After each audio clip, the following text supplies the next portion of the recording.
Okay start करते हैं। Last class में जो है वो हमने इंटीग्रेशन स्टार्ट किया था।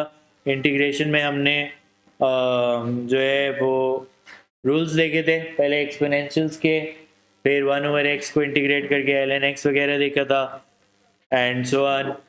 ओके, और फिर जो है वो कुछ क्वेश्चंस देखे थे इंटीग्रेशन ऑफ एक्सपोनेंशियल्स पे। The real part was starting integration of trigonometric functions. हमने लिस्ट डाउन कर ली थी आइडेंटिटी इंटीग्रेशन किस किस चीज़ की क्या होती है। फिर एक इम्पॉर्टेंट बात जो हर दफ़ा मैं हाईलाइट करता हूँ वो ये होता है कि powers of trigonometry except sec square x and cos x square x cannot be integrated directly. You must first use some trigonometric identity to make the expressions integratable. सही है। और उसके लिए हमने क्या सीखा था कि भाई tan स्क्वायर भी डायरेक्टली इंटीग्रेट नहीं होगा। I use the identity 1 + tan square equals to sec square के tan स्क्वायर को रिप्लेस कर दें sec स्क्वायर थीटा -1 से, तो जो है वो इंटीग्रेट हो सकता है फिर। सही है। sec स्क्वायर थीटा की इंटीग्रेशन में जाती है, sec स्क्वायर थीटा की इंटीग्रेशन होती है tan थीटा। ओके, अच्छा फिर I did read this question. सही है। और मैंने आपको ये इंटीग्रेशन करा दी थी कि भाई cos स्क्वायर एक्स की इंटीग्रेशन क्या होती है। cos स्क्वायर एक्स की इंटीग्रेशन भी डायरेक्टली नहीं है अवेलेबल जब तक उसमें डबल एंगल की आइडेंटिटीज ना यूज की जाए to come up with an integratable expression. So in this case, the integratable expression is cos 2x + 1 divided by 2. सही है। मैंने आपसे कहा था कि ये पेज एग्जाम के लिए याद करके जाना है कि भाई एग्जाम से पहले हमें पता हो कि ये एग्जैक्टली इसी तरह इंटीग्रेट होता है और कोई तरीका नहीं। सही है। और बात ही इंपॉर्टेंट क्यों है इतनी, क्योंकि इंटीग्रेशन बाय पार्ट्स अभी जब नेक्स्ट चैप्टर भी पढ़ाऊंगा उसमें भी कहीं जो है ना वो आपको cos स्क्वायर एक्स को इंटीग्रेट करना होगा। जब cos स्क्वायर एक्स को इंटीग्रेट करना होगा तो सिंपल सी बात यह है कि जब तक उस पर आइडेंटिटी ना लगाओ तब तक वो इंटीग्रेट नहीं होता। सही है। अच्छा, आज की क्लास में जो टारगेट है वो टारगेट ये है कि पहले हम कुछ इस तरह के क्वेश्चंस करके देखेंगे। अब इंटीग्रेशन का क्वेश्चन ऑन इट्स ओन बहुत कम ही आता है। वो ज़्यादातर किसके साथ मिक्स होके आता है, वो ज़्यादातर ट्रिग्नोमेट्री के साथ, या फिर अगर आपको इंटीग्रेशन बाय पार्ट्स के सवाल नजर आएंगे तो इनका पहला पार्ट डिफरेंशिएशन होता है। सही है। फिर इंटीग्रेशन बाय सब्स्टिट्यूशन के भी ऐसे सवाल नजर आएंगे जिनका पहला पार्ट डिफरेंशिएशन होता है। तो इंटीग्रेशन ऑन इट्स ओन बहुत कम ही होता है। यूजुअली सेकंड पार्ट होता है जिसमें इंटीग्रेट करना होता है, जैसे इसमें भी है। सही है। अब कासिम इसमें सिंपल सी बात है कि मैं डायरेक्ट पहले पार्ट 2 नहीं कर सकता। एक तो बात यह है कि उसने हैंस कहा हुआ है, मैं ऊपर से रिजल्ट तो ज़रूर यूज़ कर सकता हूँ, but at the same time square की वजह से मुझे इसको इंटीग्रेट करना नहीं आता। मैं इसकी आइडेंटिटी खोल भी लूँ तो भी मुझे इसको शायद इंटीग्रेट करना ना आए। सही है। तो पहले मैं पहला पार्ट सॉल्व करने की कोशिश करता हूँ। पहला पार्ट मुझसे क्या कहता है, show that 3 sin x - cos x whole square is equals to 5 - 3 sin 2x - 4 cos 2x। सही है। I want to show you this identity. तो मैंने यहाँ से स्टार्ट किया, मैंने कहा 3 sin x - cos x whole square. पहले a square 2ab + b square लगाएंगे।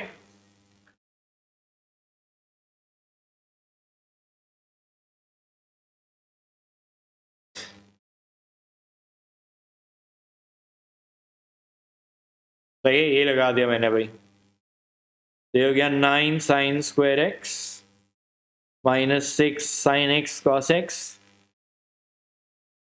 Plus cos square x।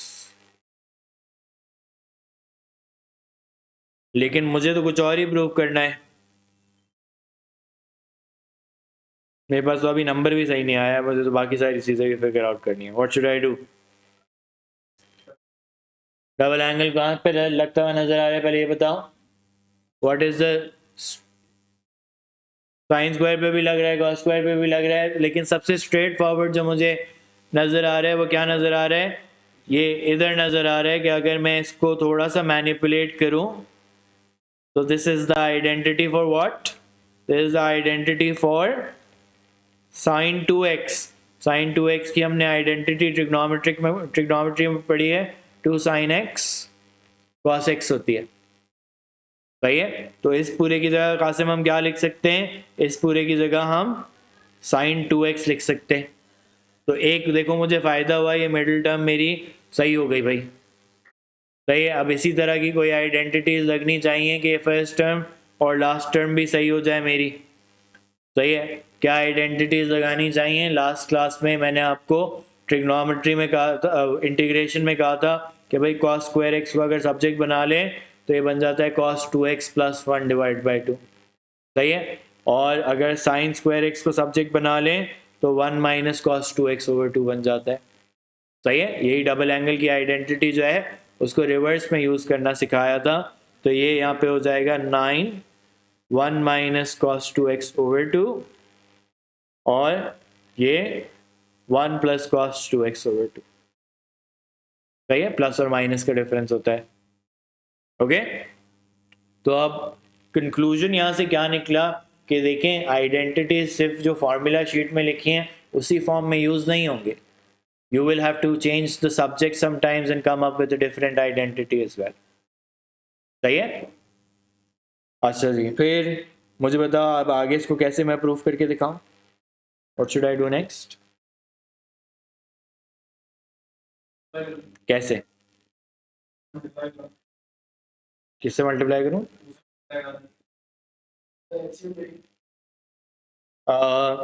इसको तो अलग ही रखना है ना, तो पहले और आखिरी वाले को सोचते हैं कि भाई क्या करना चाहिए।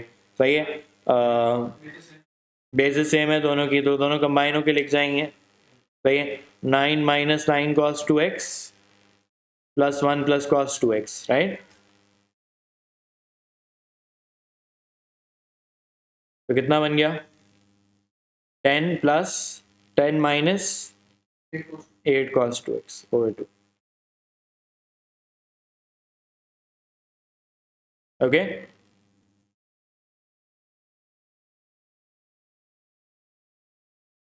दोनों में से डिवाइड कर दूं, स्प्लिट कर दिया मैंने 2 को। So I get 4 and 5. 5 minus 4 cos 2x minus 3 sin 2x.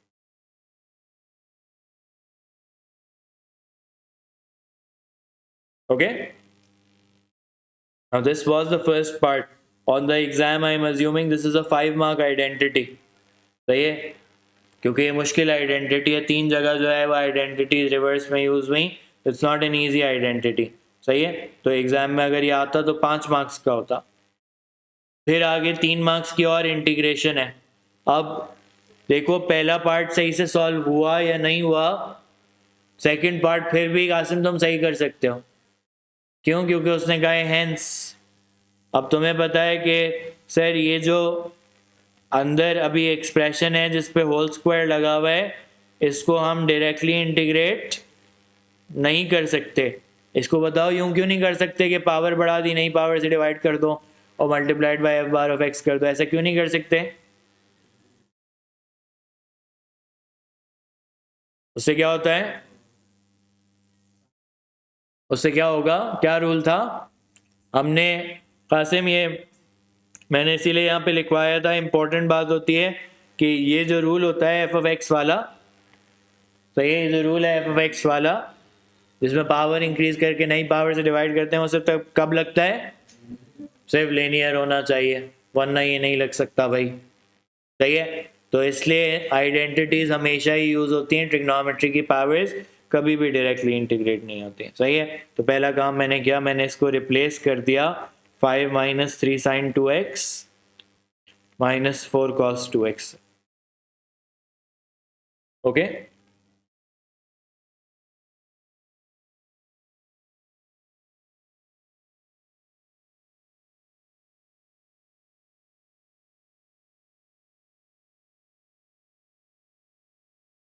फिर बताओ 5 की इंटीग्रेशन 5x, साइन 2x की integration minus cos 2x over 2, cos की इंटीग्रेशन साइन 2x ओवर 2। सही है। लिमिट्स लगानी है 0 to pi over 2। So 5 pi over 2 plus 3 cos 2 pi over 2 over 2।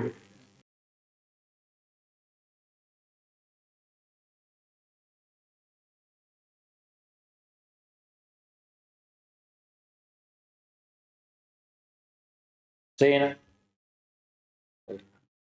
सही है। तो और ये 2 से रिड्यूस, 2 और 4 रिड्यूस हो जाएंगे, तो ये बन जाएगा 2 sine 2 pi over 2।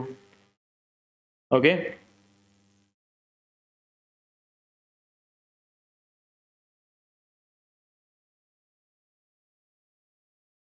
Zero plus 3 over 2 cos 0 minus 2 sine 0। सही है। अब वैसे तो उसने कहा हुआ है हैंस कैलकुलेट, सही है, जनरली वो कभी कहता नहीं है, वो क्या कहता है, hence find the exact value. अब एग्जैक्ट वैल्यू निकालनी है तो हर टर्म को अलग कैलकुलेटर पे रखना पड़ेगा और फिर निकालना पड़ेगा। आप ये 3 cos 2 पाई ओवर 2 कैलकुलेटर पे रखेंगे तो ये शायद -3 ओवर 2 आंसर देगा। सही है। फिर 2 साइन पाई ओवर 2 रखेंगे, 2 पाई ओवर 2 रखेंगे तो 0। सही है, इसका आंसर 0 आ रहा है। जूम आउट, कॉर्नर में चला गया।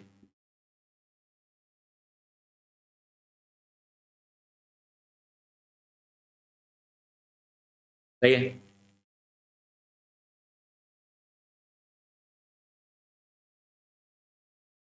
फिर एक और आ जाएगा यहाँ, अगर मैं इस ब्रैकेट को खोल दूं, अब ब्रैकेट खोल देते ना,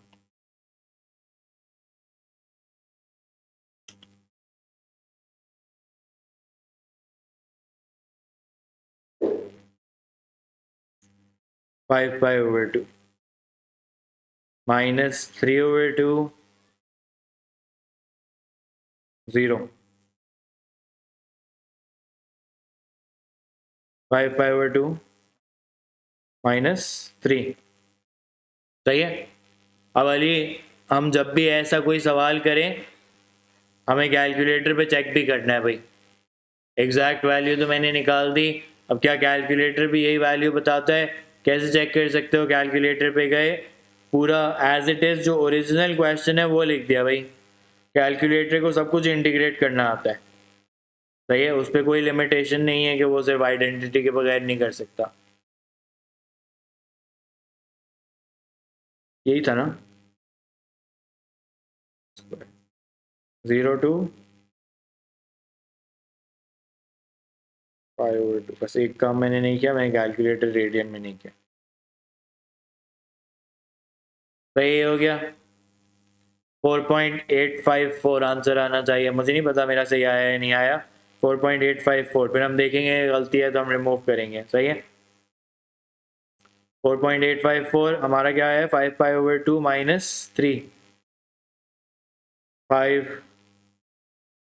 सही आ रहा है। इस कैलकुलेटर पर टाइप करना बहुत मुश्किल होता है।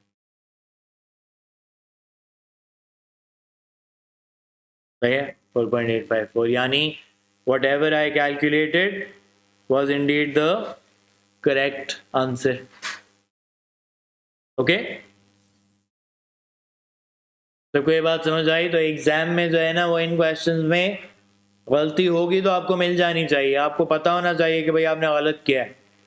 सही, एग्जाम के एंड पे आप ये आके नहीं कहें कि हाँ सर एग्जैक्ट आंसर आ रहा था, सही आया होगा। आपने चेक किया सही आया है तो फिर सही आया, वरना नहीं आया भाई।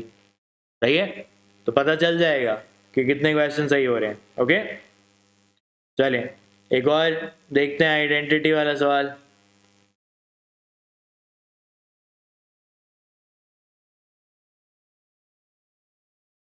सही, एग्जाम्पल नंबर 15 है। बताएं कौन सी साइड से शुरू करना चाहिए मुझे? राइट, सही है। तो अरे मुझे कह रहा है सर ये वाली साइड से शुरू करें आप। सही है, मैंने कहा कोई मसला नहीं है, कर देते हैं। अब बताओ लेफ्ट से कैसे लगाओगे आइडेंटिटीज? अब वैसे में एक सिंपल सी बात है ना, x को 4x बनाना बहुत मुश्किल काम है, 4x को x बनाना आसान है ना? आइडेंटिटी तुम्हें उस हिसाब से याद होती है। अब बताओ cos 4x की क्या आइडेंटिटी बनती है? 1 minus two sine square 2x। सही है। क्यों ये वाली आइडेंटिटी, क्यों, क्या ट्रिक होती है? 4x से 2x तो सही, लेकिन इसकी एक और भी होती है ना, ये होती है 2 cos स्क्वायर 2x माइनस 1। ये वाली क्यों नहीं इस्तेमाल किया और ऊपर वाली क्यों इस्तेमाल किया मैंने? ऊपर वाली क्यों करनी चाहिए और नीचे वाली क्यों नहीं करनी चाहिए? देखिए मैंने आपको ये आइडेंटिटीज पढ़ाते हुए ट्रिक बताई थी कि जब ये कॉस के डबल एंगल की आइडेंटिटी आए और उसके साथ 1 लगा हुआ है तो आपको ऑब्जेक्टिव होना चाहिए इस 1 को खत्म करूं मैं किसी तरह। 1 को खत्म कैसे करूंगा? जब मैं ऊपर वाली आइडेंटिटी लगाऊंगा। सही है, ऊपर वाली आइडेंटिटी मैंने लगाई, तो अब जहां भी कहीं आपको कॉस डबल एंगल नजर आए और उसके साथ नंबर नजर आए वो आइडेंटिटी यूज करनी है जिससे कैंसिल आउट हो रहा हूँ।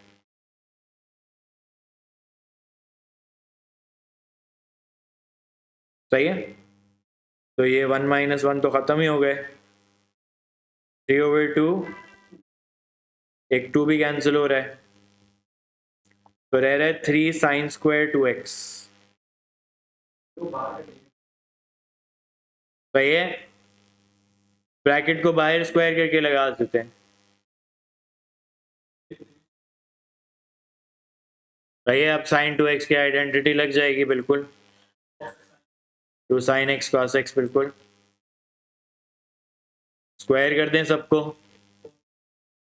4 sine square x cos square x and then 12 sine square x cos square x। सही है, अभी क्लियर? तो 3 मार्क्स मिले भाई, क्योंकि आइडेंटिटी रिलेटिवली सिंपल वाली लगानी थी तो इसमें ज़्यादा कॉम्प्लिकेशन नहीं थी। सही है, I want you to now try the second part. मुझे प्रूव करके दिखाएंगे ये आंसर आता है या नहीं आता आपका, एग्जैक्ट वैल्यूज से थोड़ा सा। That is what I want you to get used to कि भाई एग्जैक्ट वैल्यूज में कैलकुलेट कैसे करना है। यहाँ पे तो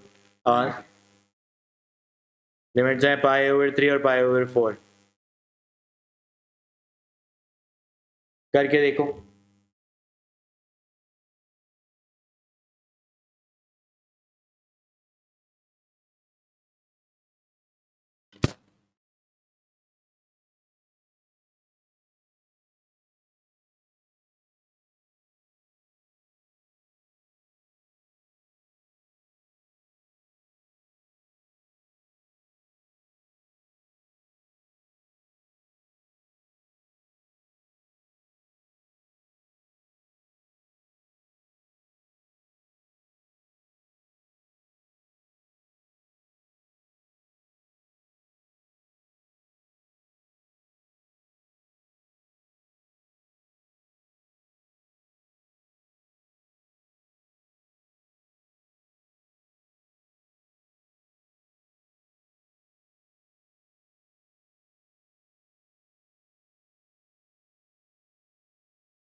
आगे आंसर।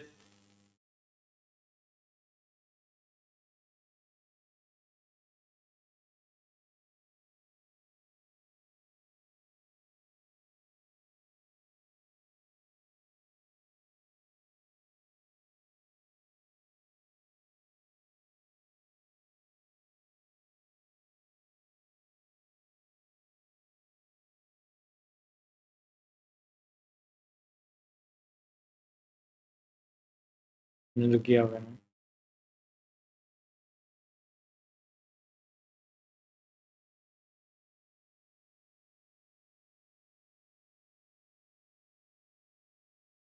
तो ये मैं पहले क्या करता, मैं इस 3/2 को बाहर निकाल लेता ताकि एलिमेंट्स में मुझे तंग ना करे।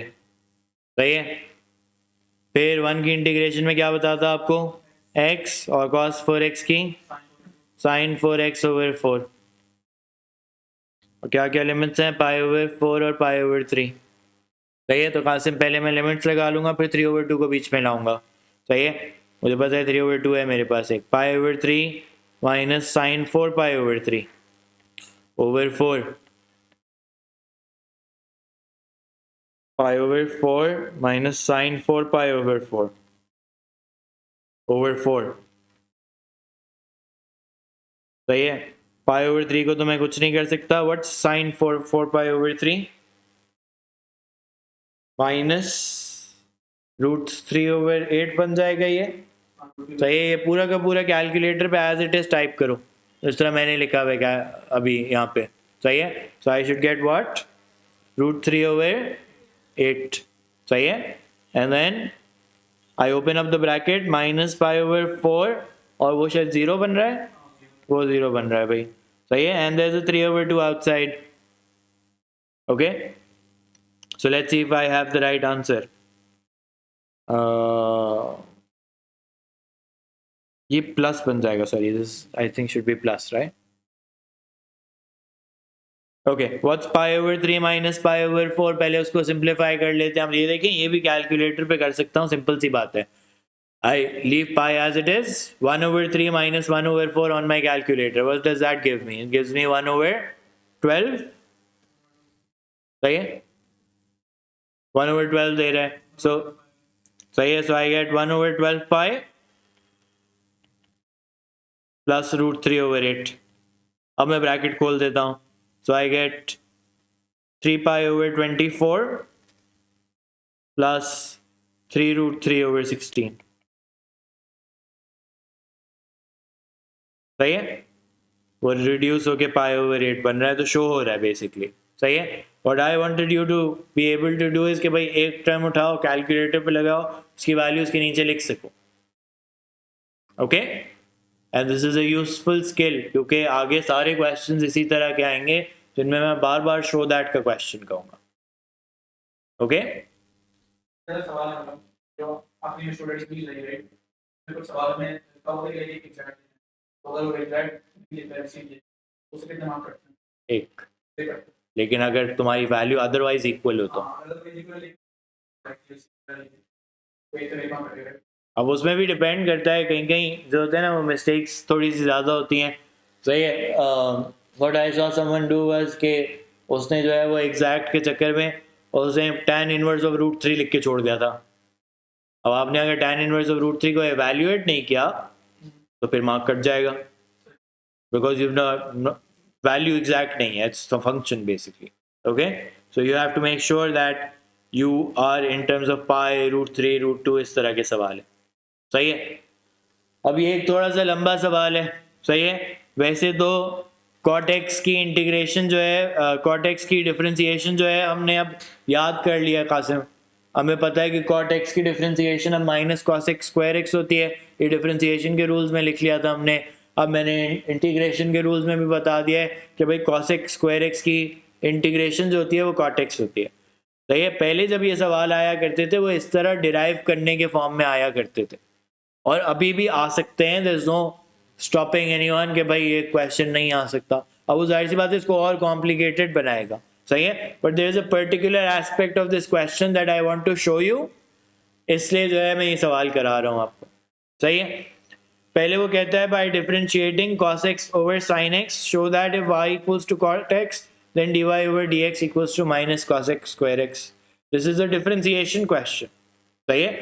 तो डिफरेंशिएशन क्वेश्चन में हम क्या करेंगे, उसने कहा by differentiating this. How do you differentiate this? Quotient rule. सही है, क्वोशिएंट लॉ लगाएंगे हम।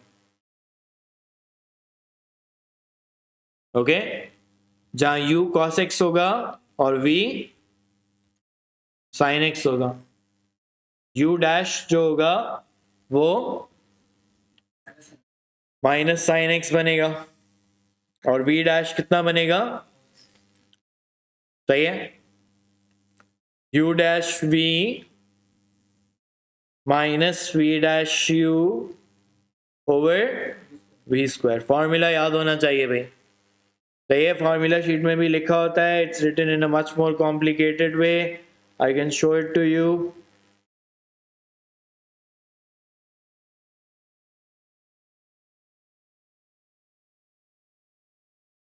This is how it's written. Okay, बस इंपॉर्टेंट बात क्या होती है कि इस फॉर्मूला शीट को देख के पता चल जाता है बीच में माइनस आना चाहिए था। So this is something that we usually make a mistake with. Okay, so u dash is minus sin x, v is sin x, v dash is cos x, u is cos x again, or sin square x. तो ये बना minus sin square x minus cos square x.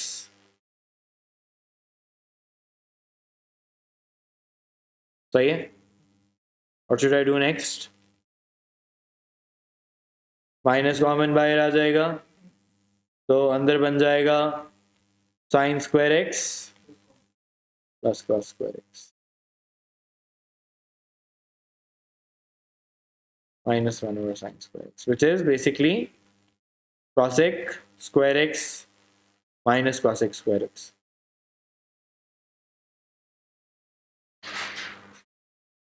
सही है?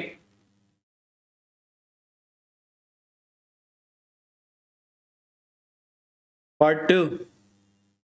By expressing cot square x in terms of cosec square x and using the result of part 1, show that. सही है? फिर से exact value में कुछ शो करना है।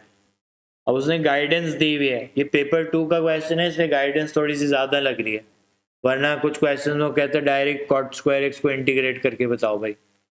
अब कॉट स्क्वायर एक्स को कैसे इंटीग्रेट करके बताओ? आप फॉर्मूला शीट में गए, आपने आइडेंटिटीज अपनी देखी, तो आपको ये आइडेंटिटी नजर आई, आपको नजर आया कि कॉट स्क्वायर थीटा की जगह क्या लिखा जा सकता है? Cosec square theta minus 1।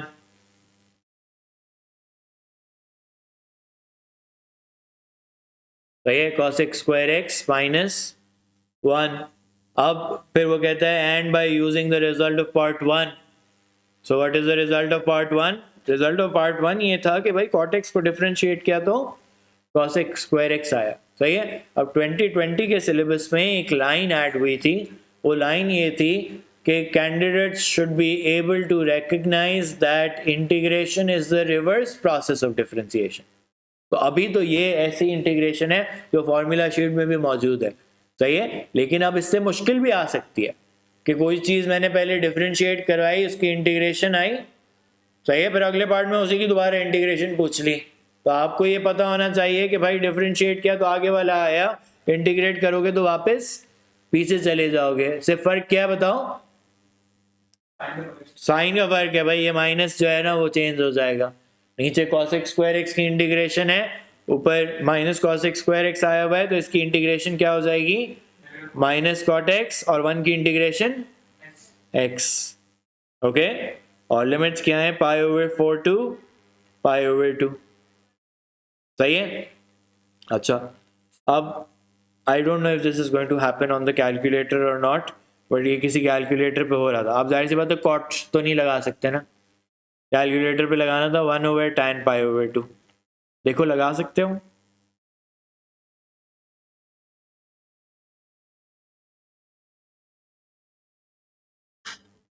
Error दे रहा है ना? सही है? सो कैलकुलेटर एरर दे रहा है। क्यों दे रहा है बताओ? क्योंकि tan 90 इन्फिनिटी होता है, कैलकुलेटर उसको डिनोमिनेटर में भी डिटेक्ट नहीं कर पाता। So what's our solution? क्या निकाले?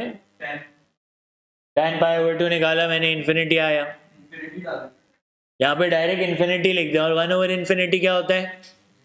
0। 1 over 0 is infinity, so 1 over infinity should be 0. Anything over infinity is 0 basically. ऊपर 1 के अलावा कुछ और भी होता तो भी ये 0 ही बनता। तो अब ये बातें मुझे खुद पता होनी चाहिए। देखो कैलकुलेटर भी हेल्प नहीं कर रहा मुझे। सही है? तुम्हें शो दैट के मार्क्स हैं, तुमने शो दैट नहीं किया। अभी तो ऑनेस्ट बताऊं तो 2 ही मार्क्स मिले, 2 बाकी हैं अभी। सही है।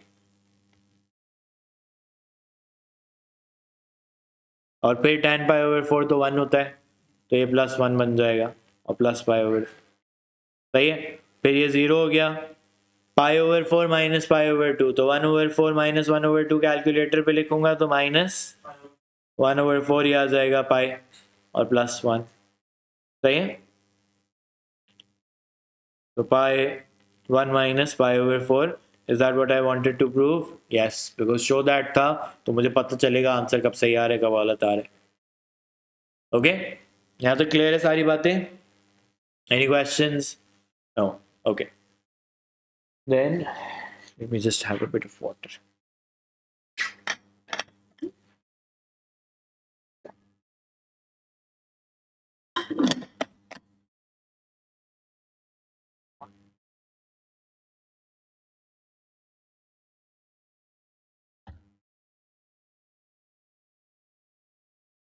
बार बार चार्ज क्यों ड्रॉप कर रहा है? चलिए जी आगे। फिर वो कहता है express cos 2x in terms of sin square x। And के बाद बाकी बात है, पहले cos 2x sin square x में एक्सप्रेस करना तो बहुत आसान होता है, हमें पता है इसकी आइडेंटिटी क्या होती है, 1 - 2 sin square x, ये तो हमें पता है। And hence show that this can be expressed as that, तो हम एक्सप्रेस करते हैं।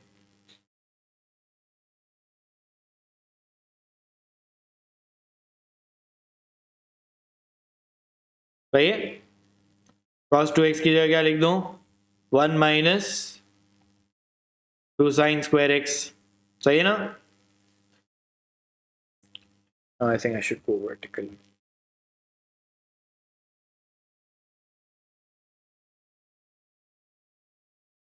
ओके, क्या प्रूफ करना है भाई? 1/1 माइनस cos 2x को half cos x square x ना।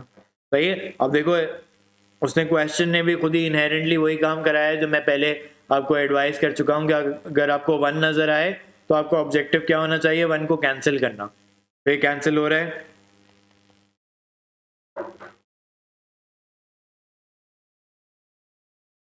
सही है। 1/2 अपनी जगह पे रह जाएगा, साइन स्क्वायर एक्स का रेसिप्रोकल जो होता है वो cos x स्क्वायर एक्स होता है।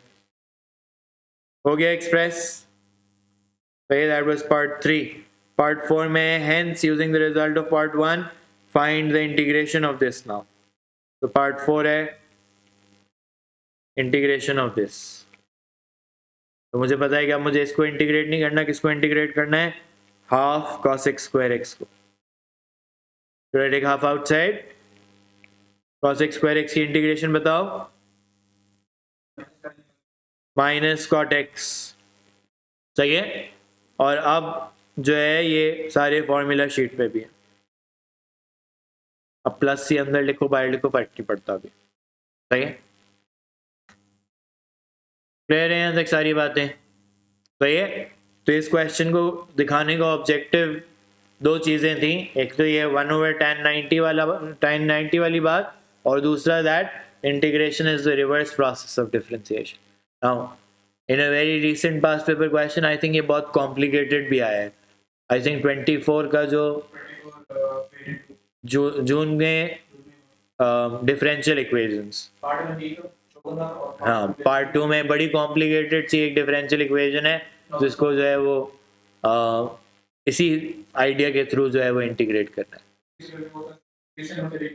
हाँ, it's a very long question, 12 mark का एक साथ आ गया। ओके, उसी में बहुत सारे लोग मार्क्स लूज करके आए। सही है। अच्छा, अब इसमें अभी हैं questions, but what I want to teach you today, मैं 2 क्वेश्चंस हैं जो नेक्स्ट क्लास में आपको दोबारा रिवाइज कराऊंगा। सही है। मैं आज आपको कुछ नया भी सिखाना चाहता हूँ, that is integration by recognition. सही है। अब इंटीग्रेशन बाय रिकग्निशन का कॉन्सेप्ट कहाँ से आता है ये मैं पहले बता देता हूँ। सही है। अगर मैं थोड़ा सा बैकवर्ड्स जाऊँ और मैं कहूँ आपको कि लेट्स से मुझे इसको डिफरेंशिएट करना है। सही है। तो इसका रूल होता था ln f of x का क्या रूल होता था, डिफरेंशिएशन का dy बाई dx क्या बनेगा? 1 over F of x into F bar x, ये बनता था।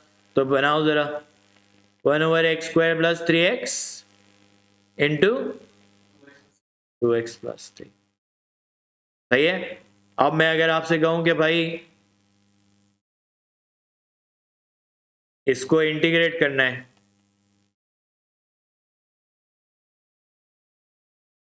तो आप कहेंगे कि इसकी इंटीग्रेशन क्या होनी चाहिए? ln of x square plus 3x। लेकिन ये तो आपको सामने नजर आ रहा है। इंटीग्रेशन बाय रिकग्निशन आपको क्या कहता है कि ये जो है वो बेसिकली अगर इसको कंबाइन किया जाए तो ये बनता है F bar of x over F of x. सही है। तो यानी किसी डिनोमिनेटर का डिफरेंशियल अगर आपको न्यूमरेटर में नजर आ रहा हो तो आप वहां पे क्या कर सकते हैं? इंटीग्रेशन बाय रिकग्निशन कर सकते हैं। सही है। अच्छा आसिम, ये सबसे ज्यादा एक कॉमन जो मुझे तुम लोगों में प्रॉब्लम नजर आता है जब मैं सारा पढ़ा देता हूँ, वो ये होता है कि बार बार ऐसे सवाल आ रहे होते हैं। अब इसमें बार बार सोच रहे हैं कि सर इंटीग्रेशन बाय रिकग्निशन लगाऊं या नहीं लगाऊं।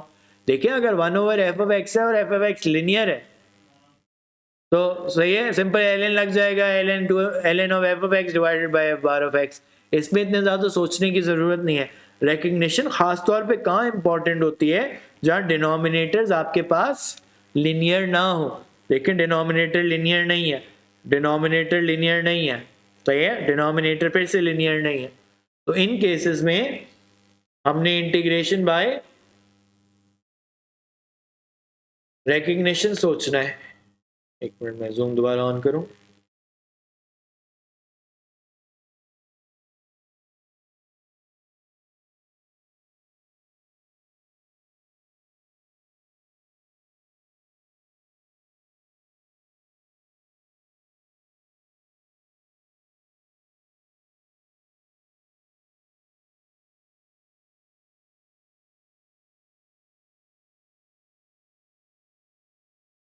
So if you recognize that the differential of the denominator is appearing in the numerator, तो सिर्फ आपकी इंटीग्रेशन क्या बन जाएगी? ln of the denominator plus c। सही है। मैं यहां पे इस बात को लिख भी रहा हूं कि if you recognize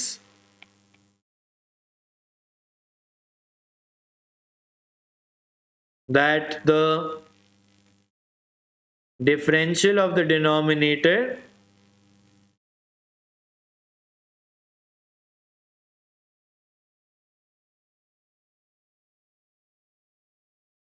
is appearing in the numerator,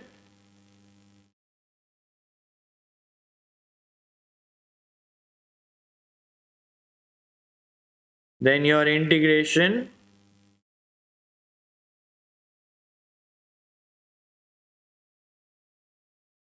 will be ln of the denominator.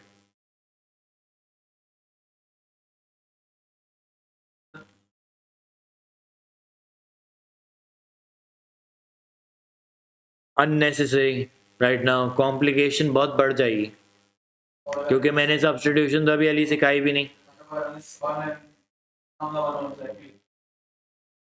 हाँ डायरेक्ट कर सकते हैं।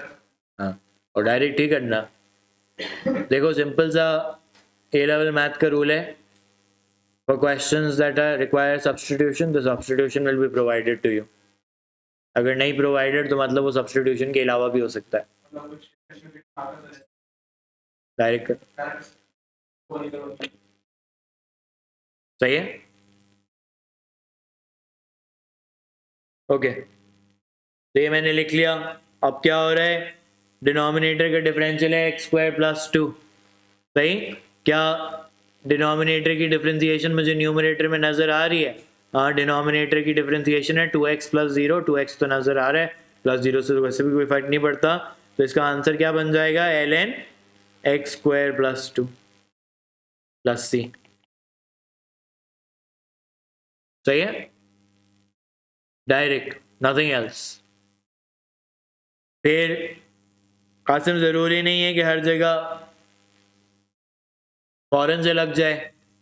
अब इसमें क्या नजर आ रहा है कि डिनोमिनेटर की डिफरेंशिएशन क्या होनी चाहिए? 6x square plus 10x। सही है, कॉमन लिया हुआ है भाई, उसने कुछ गड़बड़ की हुई है, उसका आधा आया हुआ है, तो उसको पूरा बनाने के लिए क्या करना पड़ेगा? सिंपल सी बात कि यहाँ पे एक 2 तुम्हें खुद से मल्टीप्लाई करना पड़ेगा, लेकिन तुम खुद से मल्टीप्लाई कुछ रैंडमली नहीं कर सकते, तुम उसको बैलेंस भी करोगे। तुमने मल्टीप्लाई बाय 2 किया तो बाहर तुम हाफ भी लगा दो। सही है, तो मसला हल हो जाएगा।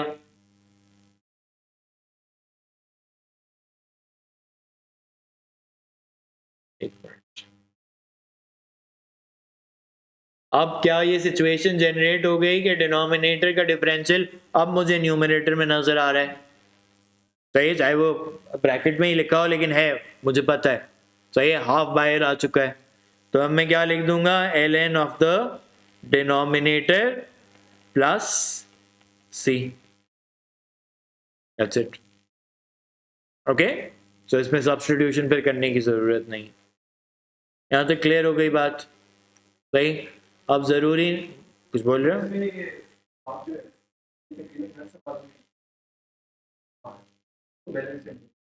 हाफ होगा, 1/3 होगा, आगे अभी एक क्वेश्चन डिफरेंशियल इक्वेशन में पढ़ा तो उसमें 3/2 बन गया था। तो कुछ भी नंबर हो सकता है, जिसको तुमने अंदर मल्टीप्लाई किया वही बाहर डिवाइड होना है। सही है, तो अलग अलग हो सकता है। तुम जो फोन से खेलते हो ना बार बार,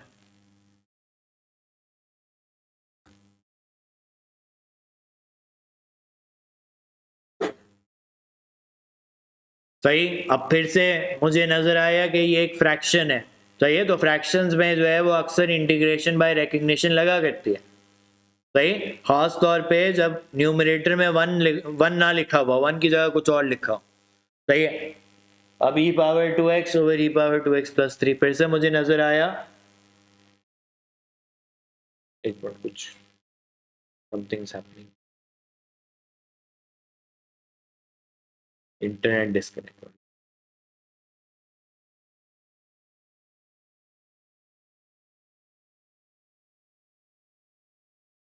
चल भाई जल्दी चलता।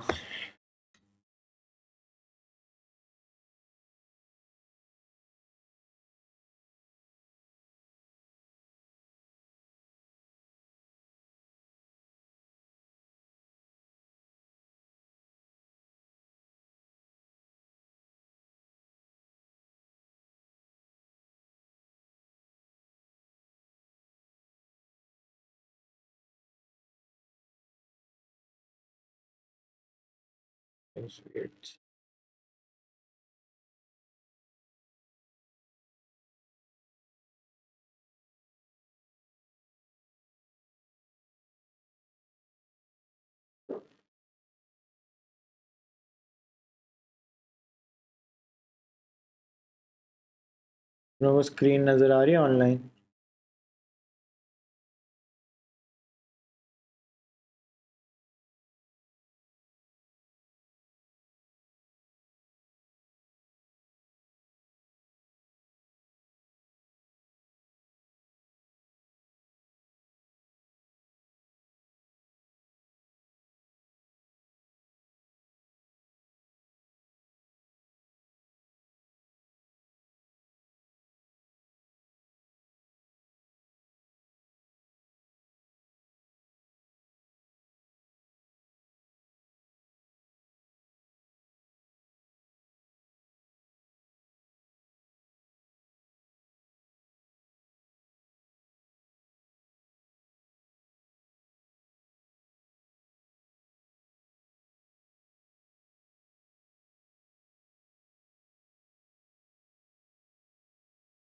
यहाँ पे तो चल रहा है ना?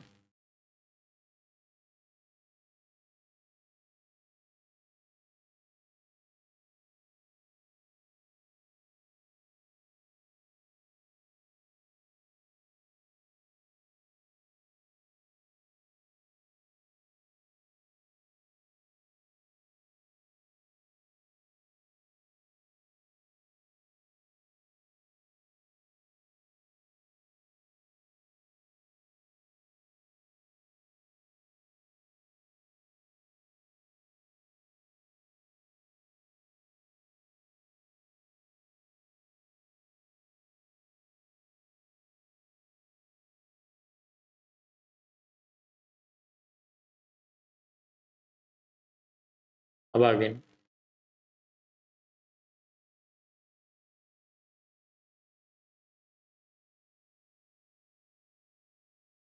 Can you see it now? चलें आगे बढ़ते हैं फिर।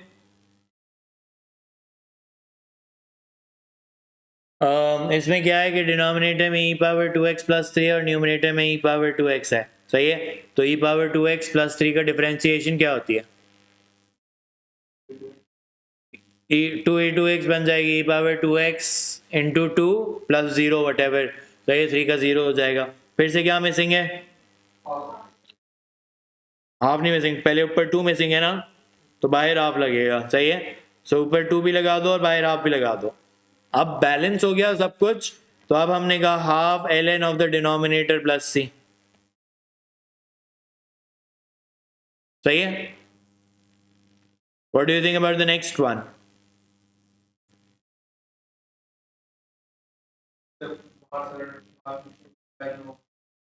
बाहर 2 से मल्टीप्लाई करना होगा। Make it easy, very easily, और आसान बनाओ। 2 बाहर आए भाई, और कुछ नहीं करना, तो बन गया खुद ही, सही है। That's the easiest way of explaining this, कि मैं 2 को बाहर ले आया तो ऊपर ई पावर एक्स रह गया, 1 प्लस ई पावर एक्स का डिफरेंशिएशन ई पावर एक्स होता है, तो ये बन गया 2 ln 1 प्लस ई पावर एक्स प्लस सी, सही है। अच्छा, अब मैंने आपको ये याद करने को कहा था, मैंने लिस्ट में लिखवा भी दी थी, सही है। अब ये कैसे पता चली थी? मैंने कहा था फार्मूला शीट में नहीं होती। वजह क्या होती है फार्मूला शीट में ना होने की? वो वजह ये होती है कि ये एक्चुअली डिराइव होती है इंटीग्रेशन बाय रिकग्निशन से। कैसे डिराइव होती है? अब अली सोचो कि अगर sine x over cos x हो, तो कॉस एक्स की डिफरेंशिएशन क्या होती है? Negative sine x. तो यानी अगर अंदर एक नेगेटिव और बाहर एक नेगेटिव लगा दिया जाए तो ये रिकग्निशन हो गई। अब रिकग्निशन हो गई तो क्या बन गया? Minus ln cos x plus c. That's the reason it's minus ln cos x. But I would strongly recommend कि आप जो है वो याद कर लें। फिर एक स्टेप ये शो करोगे तो एक स्टेप में ही शो होगा, उससे ज़्यादा शो नहीं हो सकता। अब मैं अगर tan 2x तुम इंटीग्रेट करके दिखाओ तो तुम कहोगे sin 2x over cos 2x, ऐसे ही है। cos 2x की डिफरेंशिएशन क्या होती है? Sine 2 negative sine 2x into 2। अब इंटू 2 मिसिंग है फिर से, तो इंट्रोड्यूस करूं यहाँ पे -2। -2 चाहिए ना, तो बाय -हाफ, तो -हाफ ln cos 2x, सही है। टू बी ऑनेस्ट ये एक जनरल सा रूल बनाया जा सकता है कि this would become minus ln cos f of x divided by f bar of x. I can quickly tell you the answer to this next one. This is tan 3x निकालो, तो मैं आपको बता सकता हूँ कि ये बनेगा negative ln cos 3x over 3, क्योंकि वो 2 का हाफ निकला था, तो अब 3 का जो है वो 1/3 निकलना है, बाहर आके -1/3 बनना है, सही है। यहाँ तक क्लियर है? One last question for today and then we'll and.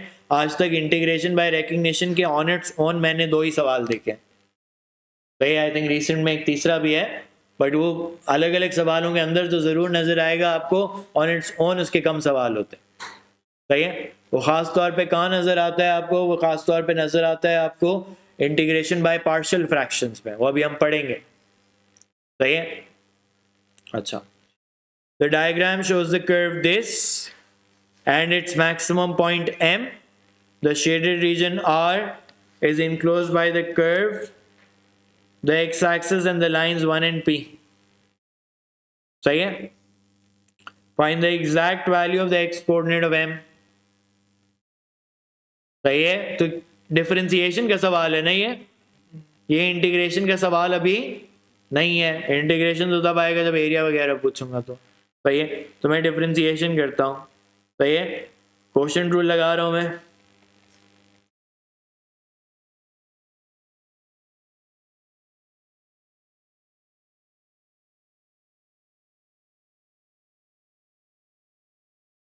u dash v minus v dash over v square.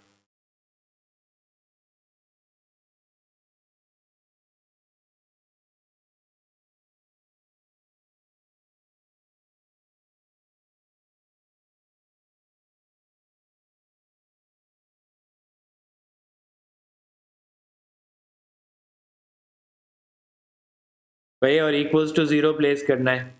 क्या बताया मैंने, हमेशा क्या करते हैं इसके बाद, क्वोशिएंट रूल और प्रोडक्ट रूल लगा के क्या करते हैं, कॉमन लेते हैं भाई सिंप्लीफिकेशन के लिए। क्या कॉमन नजर आ रहा है, x नजर आ रहा है कॉमन, सही है। तो ये बन जाएगा 2 + 2x cube minus 3x cube, ये खत्म। सो 2 minus x cube, so either x equals to 0 or 2 minus x cube equals to 0. X cube equals to 2, x equals to plus minus square या पावर 4, इवन पावर्स में plus minus होता है। तो ये cube में direct बस cube root of 2, find the exact value of cube of x coordinate of m, वो मैंने निकाल लिया आपके लिए। तो ये डिफरेंशिएशन का पार्ट था। मैंने आपसे कहा ना कि बहुत कम ही ऑन इट्स ओन इंटीग्रेशन आता है, सही है, ज़्यादातर जो है वो डिफरेंशिएशन के साथ आ रहा होता है, सही है। कैसे पता चलेगा मैंने सही आंसर निकाला है, क्या कैलकुलेटर से क्या देखोगे बताओ। अब देखो, अगर मैं ये टर्निंग पॉइंट था तो डिफरेंशिएशन में इसका ग्रेडियंट कितना आना चाहिए था, 0, क्योंकि टर्निंग पॉइंट था। अब मेरा ओरिजिनल एक्सप्रेशन क्या था, सॉरी डिफरेंशिएशन करनी है ना, मेरा ओरिजिनल एक्सप्रेशन क्या था, x square 1 plus x cube, और मुझे पता है कि मेरा आंसर जो आया है वो क्या है, क्यूब रूट ऑफ 2। मैं क्या एक्सपेक्ट कर रहा हूँ कि ये 0 देगा ना, अगर ये 0 नहीं देगा तो मेरा आंसर सही नहीं है, सही, चेक कर लिया मैंने अपना answer. Okay, so all turning points can be checked as well. Okay, पता नहीं था तुम्हें, वाह, ये तुम लोग को फोन चलाने आते, कैलकुलेटर नहीं चलते तुम लोगों से, है ना। फोन का बताया था किसी ने, खुद ही सीखा ना तुमने, तो सीख लो ये भी। चलो आगे देखो, आखिरी सवाल आज के लिए, calculate the value of p for which the area of r is equals to 1, giving your answer correct to 3 significant figures। सही है। अब कासिम एरिया निकालना है तो इंटीग्रेशन करनी पड़ेगी, लेकिन इंटीग्रेशन विद लिमिट्स करनी पड़ेगी। लिमिट्स क्या है, 1 से p। शेडेड एरिया आपको सामने नजर आ रहा है ना, अच्छा ये यहाँ पे स्क्रीन पे नहीं नजर आ रहा तो मैं शेड कर देता हूँ, ये शेडेड है, क्या सही है। क्यों होगा, क्योंकि एक तो न्यूमरेटर डिनोमिनेटर दोनों आ गया है, और फिर 1 + x क्यूब की डिफरेंशिएशन जो होती है वो 3x स्क्वायर बनती है, तो मुझे 3 यहाँ पे और 1/3 यहाँ पे चाहिए, तो हो गया balance. But this area is also equals to 1, सही है। उसने कहा this area is equals to 1, ढूंढना क्या है, p की वैल्यू ढूंढनी है भाई। चलो अब ढूंढते हैं, 1/3 ln 1 + x cube, and I need limits on this 1 to p। फिर आसान बात क्या होगी कि मैं 3 को क्रॉस मल्टीप्लाई कर दूं भाई, सही है, और फिर लिमिट्स लगाऊं, ln 1 + p cube minus ln 1 + 1 cube equals to 3, upper limit minus lower limit, सही है। तो ये बन गया ln 1 + p cube minus ln 2। अब यहाँ पे अभी तो एग्जैक्ट करने का कोई वो नहीं है, आप ln 2 कैलकुलेटर पे निकालें, दूसरी साइड पे 3 के साथ ऐड कर दें, कोई मसला नहीं है, सही है। अगर एग्जैक्ट निकालना होता तो कैसे करते अली, हम कहते 1 + p cube over 2 equals to 3, ln के रूल्स लगाए कि दो लोगैरिथम्स अगर सब्ट्रैक्ट हो रहे हो तो वो डिवाइड हो जाते हैं, सही है।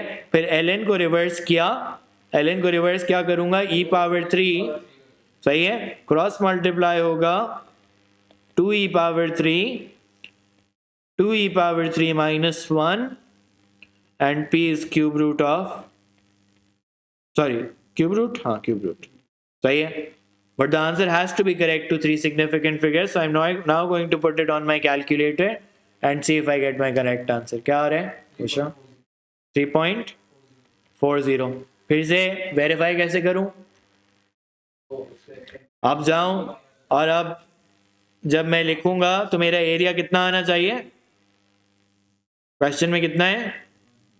1 ना, तो मैं अपना आंसर लगाऊंगा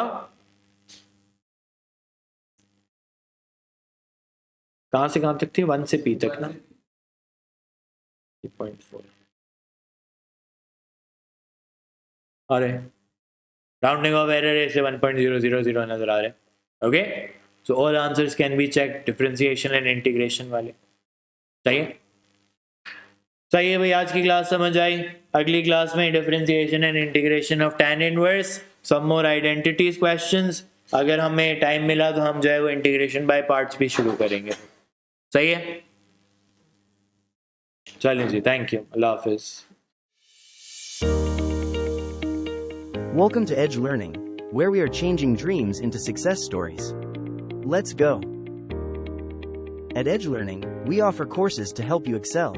Whether you're preparing for the SAT, aiming for IBA and LUMS, need O and A-level tuition, or IELTS coaching, we have the right program for you. Forget about boundaries. We offer learning anywhere, anytime.